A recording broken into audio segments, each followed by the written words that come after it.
নমস্কার, আমি অমিত। অলৌকিকের 500 নম্বর এপিসোডে তোমাদের সবাইকে স্বাগত জানাই। একটা দুটো নয়, 500 এপিসোড তৈরি করা মুখের কথা নয়।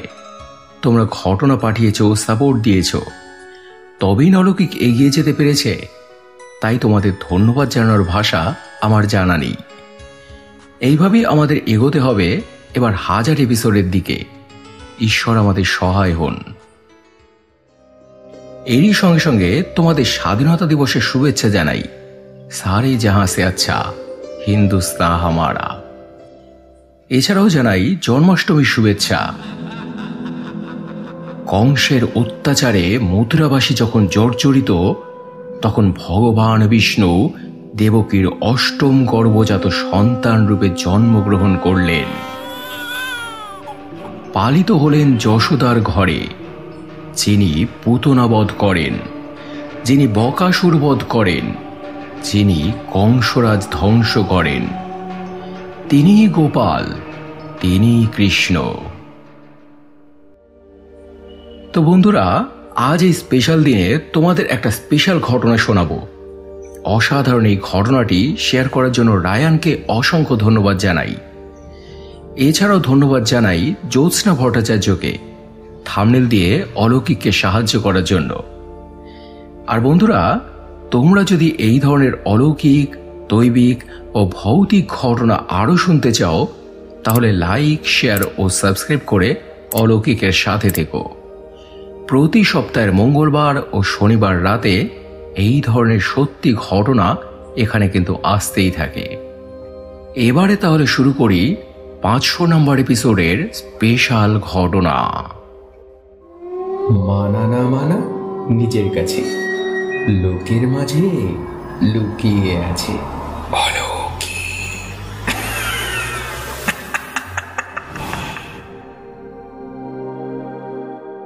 হাই অমিত, আমি রায়ান, বেলঘরিয়াতে থাকি। ভৌতিক ঘটনা বা অলৌকিক ঘটনা শুনতে আমার দারুণ লাগে। তাই শুধু ইউটিউব চ্যানেলগুলোতে নয়, অনেকের থেকেই অনেক ঘটনা শুনি। যেটা যেটা ভালো লাগে তোমাকে দিই। যেমন ব্রহ্মরাক্ষস, খাবিজ জিন, কর্ণপিশাচিনী, অনেক ঘটনা বলেছি। তেমনই আজ তোমাকে দার্জিলিংয়ের একটা ঘটনা বলবো। ঘটনাটা আমাকে বলেছে আমার একজন অফিস কলিগ। ওদের নিজেদের সঙ্গে ঘটেছিল এটা। ওরা প্রতি বছরই কোথাও না কোথাও বেড়াতে যায়। তেমনি ওরা একবার গিয়েছিল দার্জিলিংয়ে। তবে ওদের একটা আলাদা স্বভাব ছিল। বড় কোনো হোটেলে থাকতো না, ওখানকার স্থানীয় কোনো বাসিন্দাদের বাড়িতে দিন কয়েকের জন্য ঘর ভাড়া নিয়ে থাকতো। এতে করে এমন অনেক কিছু দেখা, শোনা, জানা যায় যেগুলো আর 5 জন জানে না। তো এমনই একজনের বাড়িতে ওরা দিন কয়েক থাকার জন্য ঘর ভাড়া নিয়েছিল। জায়গাটা বেশ ভেতরের দিকে, আশেপাশে পাহাড়, আর মাঝখানে একটা ছোট্ট গ্রাম। গ্রামও ঠিক নয়, 2-4টে বাড়ি মাত্র, তাও আবার অনেকটা দূরে দূরে। এক বাড়ি থেকে চিৎকার করলে অন্য বাড়িতে শোনা যাবে না। তো ওনাদের বাড়িতে ছিল ওরা, একতলা বাড়ি, অনেকগুলো রুম। বাড়িতে সদস্য সংখ্যা মাত্র 2 জন, বাড়িওয়ালা আর বাড়িওয়ালি। দুজনেই অমায়িক, নিজেদের ছেলেমেয়ের মতোই খাতির যত্ন করেন। এছাড়াও বাড়িতে 5-6টা মতো কুকুর ছিল, ওনারাই ওদের দেখাশোনা করত। এমনিতে কুকুরগুলো সারাদিনই চুপচাপ থাকতো, কিন্তু রাতের বেলায় মাঝে মাঝে এত ডাকাডাকি করত, মাথার যন্ত্রণা উঠে যেত।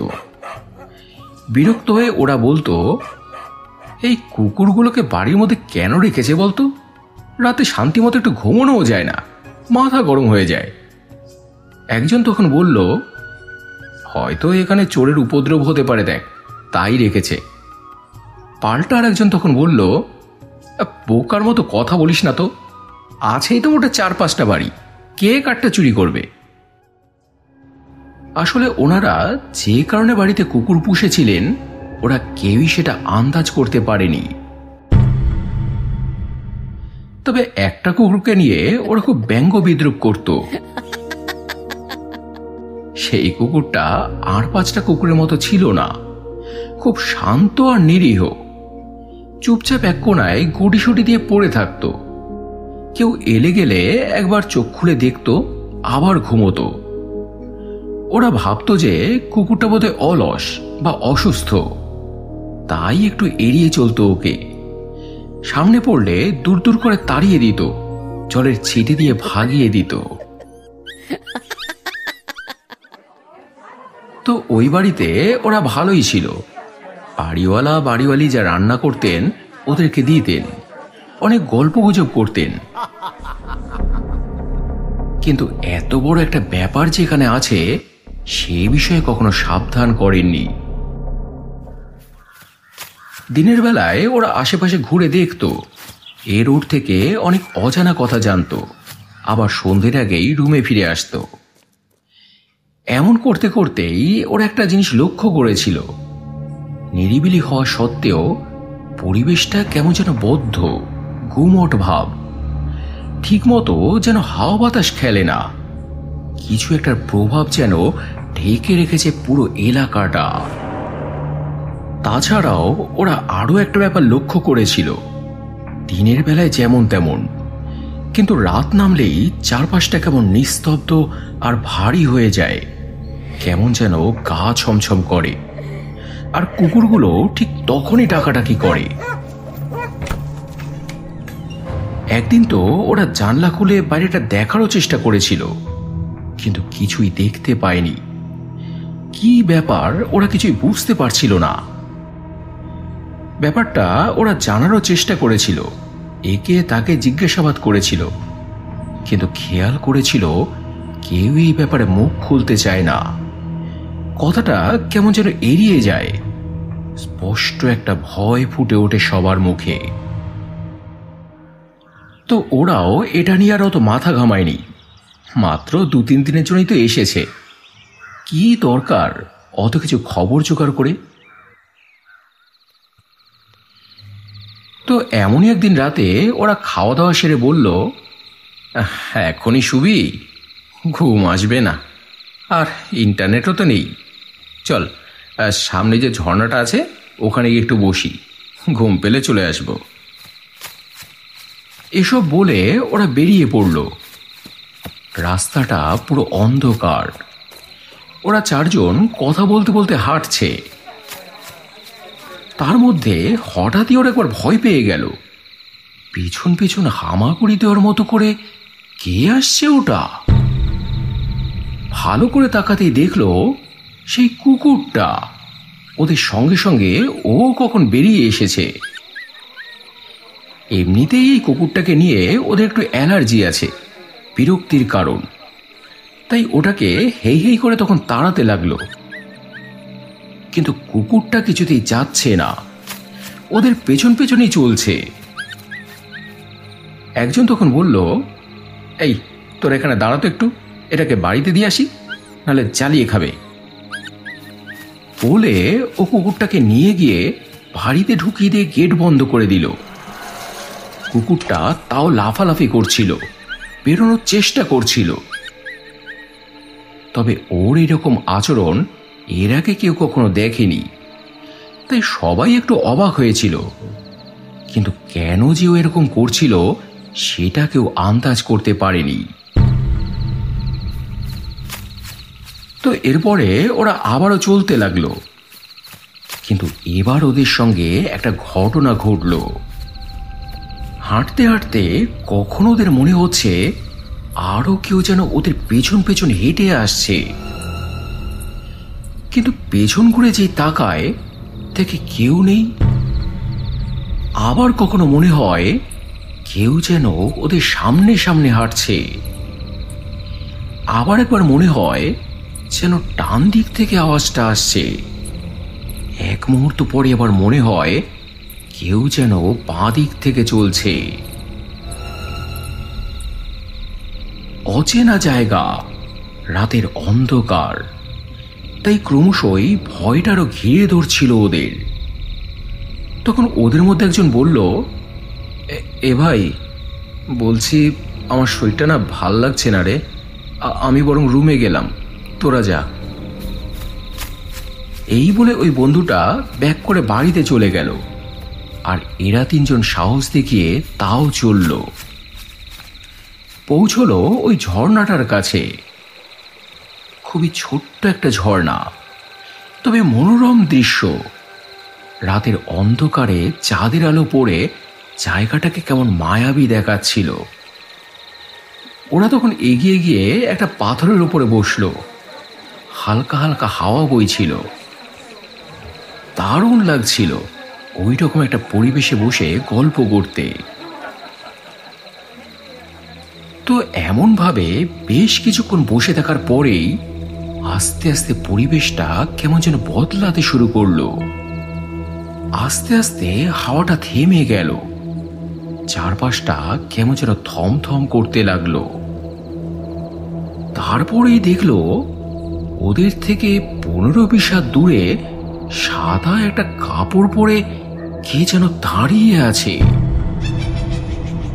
অতিকায় জীর্ণ বিবর্ণ ফ্যাকাশে ভয়ঙ্কর এক অমানসিক আকৃতি, যার উপস্থিতিতে জায়গাটা থমথমে ভাবটা আরো কয়েক গুণ বেড়ে গেল। সে যে কোনো জ্যান্ত মানুষ নয় সেটা ওরা দেখেই বুঝতে পেরেছিল, কারণ জিনিসটা শূন্যের ওপরে ভাসছিল আর ক্রমশই এগিয়ে আসছিল ওদের দিকে। ওরা তিনজনেই তখন কেমন যেন পাথরের মতো হয়ে গিয়েছিল, নড়াচড়া করার ক্ষমতা নেই কারোর। আর এদিকে যে বন্ধুটা বাড়িতে এসেছিল সে দেখলো ওই কুকুরটা খুব দাপাদাপি করছে, খুব ডাকছে আর গেট খুলে বেরোনোর চেষ্টা করছে।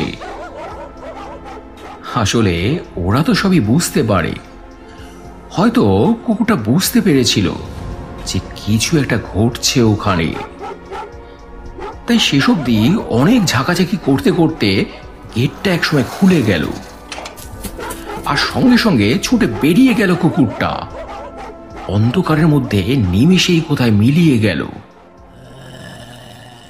ওদিকে আবার ওই অশরীরীটা ততক্ষণ এদের অনেকটাই কাছাকাছি চলে এসেছে, ওদের ওপর আক্রমণ করলো বলে। এমন সময় পেছন থেকে ওই কুকুরটা এক লাফ দিয়ে ওদের সামনে এসে পড়ল। তারপরেই যেন অগ্নিমূর্তি ধারণ করলো, সাংঘাতিক গর্জন করছে, চিৎকার করছে। দুই চোখে যেন ফাটার মতো আগুন জ্বলছে। ও যেন ওটাকে ধরতে পারলে কামড়ে ছিঁড়ে খাবে। সবচেয়ে শান্ত কুকুরটার আজে কি বিধ্বংসী রূপ, যেন উন্মত্ত সিংহ, যেন দাবানলে লেলিহান শিখা। ওর ওই গর্জনে গোটা এলাকার নিস্তব্ধতা ভেঙে খান খান হয়ে যাচ্ছে। সেই অশরীরীও আর এগোনো সাহস করছে না, সেও পিছু হটছে, ফিরে যাচ্ছে। তারপর আস্তে আস্তে কোথায় আবার মিলিয়ে গেল জিনিসটা। চারদিক আবার শান্ত হয়ে এলো, ওরাও যেন আবার চেতনা ফিরে পেল। তারপর উঠে গিয়ে ওরা এগিয়ে গেল কুকুরটার দিকে। হাঁটু কেড়ে বসে কুকুরটাকে জড়িয়ে ধরল বুকে। ওদের তিনজনেরই তখন চোখে জল। কতই না অবহেলা তাচ্ছিল্য করেছে ওকে। অন্যদের যেটুকু আদর করেছে ওর ভাগ্যে সেটুকুও জোটেনি। কখনো জলের ছিঁড়ে মেরেছে, কখনো দূর দূর করে তাড়িয়ে দিয়েছে, কিন্তু সেই সব কথা মনে রাখেনিও। সেই সব কিছু ভুলে আজ সেই ছুটে এসেছিল ওদের বাঁচাতে। ঢাল হয়ে রুখে দাঁড়িয়েছিল এক অমানসিক শক্তির বিরুদ্ধে। প্রাণের ভয় করেনি, কোনো বাধা মানেনি। অবহেলা করুক, তাচ্ছিল্য করুক, তবুও তো আমার প্রভু।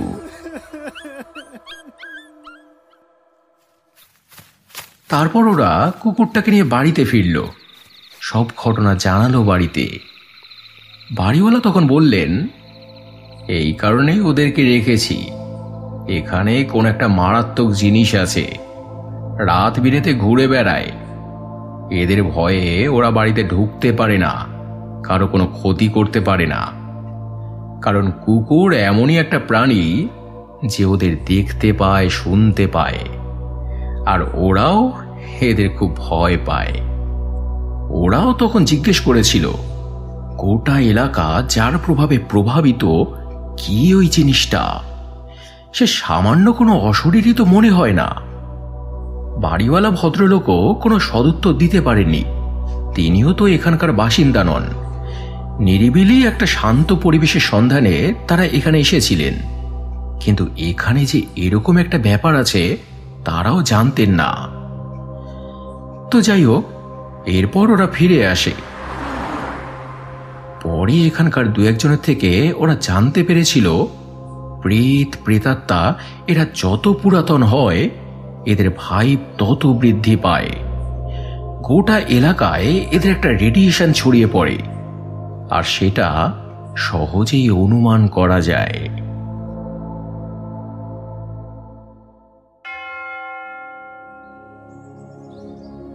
তো এই হলো আজকের ঘটনা। কি দারুণ না? ভয়ের হলেও জমজমাটি একটা ঘটনা। তো কেমন লাগলো তোমাদের আজকের ঘটনাটি কমেন্টে জানিও। যদি ভালো লেগে থাকে তাহলে ফেসবুক, ইনস্টাগ্রাম বা পরিচিত মানুষদের সঙ্গে প্লিজ শেয়ার করে নিও। আর এমন ঘটনা বা এমন অভিজ্ঞতা যদি তোমরাও এখানে শেয়ার করতে চাও, ডেসক্রিপশনে দেওয়া বা থাম্বনেলে দেওয়া নাম্বারে আমাকে হোয়াটসঅ্যাপ করে দাও। লিখেই যে পাঠাতে হবে বা সাজিয়ে গুছিয়ে যে বলতে হবে এমন কোনো কথা নেই। সাজিয়ে গুছিয়ে নেবার দায়িত্ব আমার, মানুষের ভালো লাগার মতো করে পরিবেশন করার দায়িত্ব আমার। তাই নির্ভয়ে এবং নির্দ্বিধায় তোমরা ঘটনা পাঠাও। আর এবারে গত এপিসোডের কমেন্ট পড়ার পালা, যেখানে অজন্তা হরে লিখেছে, কি সাংঘাতিক দুটো ঘটনা, এরকম হয়। মায়াদি মিষ্টি করে একটা অভিযোগ জানিয়েছে, ভাই কেমন আছো?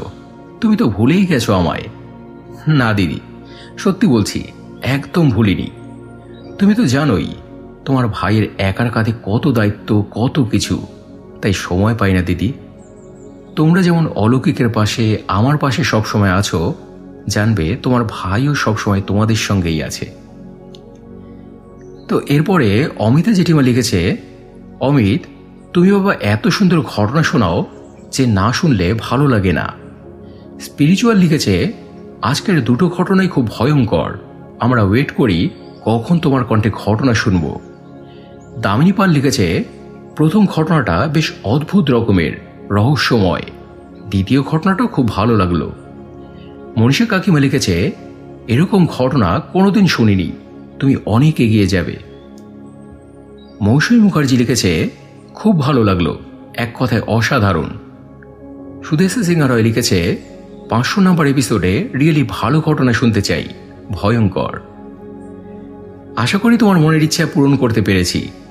কি ছিল না বলো তো এই ঘটনায়? আনন্দ ছিল, ভয় ছিল, ইমোশন ছিল, সব মিলিয়ে দারুণ ঘটনা। তো এছাড়াও আরও কমেন্ট করেছ জবা চক্রবর্তী, দেব, গীতাদি, অক্ষয় অধিকারী, অনির্বাণ বিশ্বাস, টিএন তিরুম, কাকলি পাত্র, লাবণী পাল, মারিয়া বাড়ই, এমডি মঞ্জু সহ অসংখ্য অসংখ্য প্রিয় বন্ধুরা, তোমাদের প্রত্যেককেই অসংখ্য অসংখ্য ধন্যবাদ আর বুক ভরা ভালোবাসা জানিয়ে আজকের এপিসোড এখানে শেষ করছি। আবার দেখা হবে মঙ্গলবার আরও একটা জমজমাট অলৌকিক এপিসোড নিয়ে। সবাই খুব ভালো থেকো এবং ভালোবাসা নিও। ধন্যবাদ।